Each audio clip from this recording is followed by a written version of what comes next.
The best place to start would obviously be what the Liverpool's win against West Ham. Liverpool won 2-1 at Anfield. And I thought it was a really strong first half performance with Diaz opening the scoring and looking generally quite dangerous. The only real chance that West Ham had was from Mohamed Kudus. But then the second half was completely different. And I thought that it was quite sloppy from Liverpool. And I think West Ham could have easily taken a point. Do you think that was perhaps a bit of arrogance from Liverpool that they just assumed they would beat West Ham? I wonder whether it was more to kind of do with the stakes and sort of that natural reaction that you have in matches where it's kind of 1-0 and the later it gets, the more you kind of get into the mindset of we've got to hold what we've got here. We've got a 1-goal lead. Let's not throw it away looking for a second. So you kind of get caught, don't you, sometimes? And it seemed to me like one of those games, really. And I have to say that first half was really impressive. And I thought Liverpool, you go in 1-0 at half time, having played really well, and a really good performance off the back of a disappointment at Fulham. And you thought, okay, it's going to be a handy win. They're going to have this wrapped up in decent time, and it's going to be one of those comfortable afternoons that you look forward to, which Liverpool haven't really had too many of those this season. But yeah, completely different in the second half. I thought West Ham grew and grew into it, and like I say, I think that was West Ham having the mentality of, well, we might as well go for it because we're losing and it's better to come away with something than nothing. But also Liverpool as well, kind of giving into them a little bit and giving up the ball a bit easily and just not taking the right risks and just being very safe in a play. And then when you do that, it allows them to build pressure and that's kind of how it went really in the end. And I think, it's a combination, as I say, of kind of Liverpool and their mentality, but also West Ham's mentality and also quality, which I think is something we should acknowledge as well. Because I said this after the match, you look through that team and they end the day in 17th in the Premier League table. And they've got Jarrod Bowen, Paquetá, Kudus, so I thought they were all very, very impressive on the day.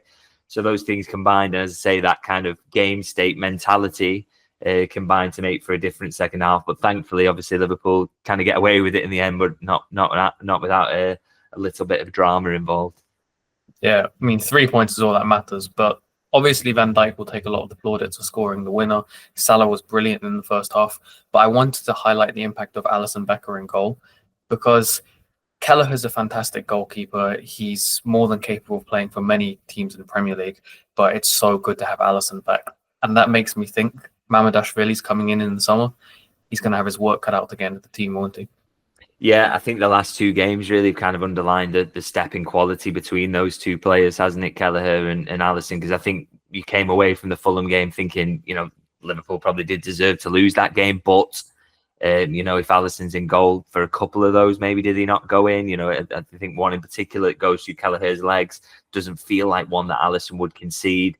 And then you come into this game and Alisson plays a huge part in Liverpool coming away with the win, to the point that you'd say, they don't win the game if they don't have him in goal. So, he is for me the best goalkeeper in the world at the moment and continually shows that.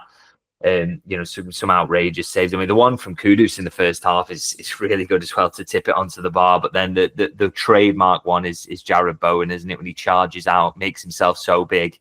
And you just always back him in those situations. Whereas, you really usually, with most other goalkeepers, would think that when a forward of that quality gets that chance, it's ending up in the back of the net. So, yeah, he's absolutely massive for Liverpool. And this whole story really around the goalkeepers coming into the summer is pretty fascinating, really, in terms of what Liverpool do. My understanding is nothing's kind of set yet.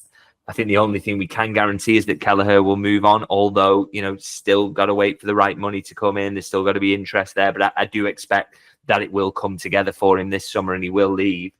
But obviously there's still then that competition and that, the fact that Georgi Mamardashvili is joining Liverpool this summer. How do Liverpool shake that out? Now, in terms of how they resolve that, like I say, nothing's really been planned yet. There's quite a lot up in the air as well in terms of, do the Saudi clubs come in for Alisson more firmly this summer? There was definite interest last summer that they did contact his representatives, but it didn't go much further than that. Do they come in harder? Is he willing to go?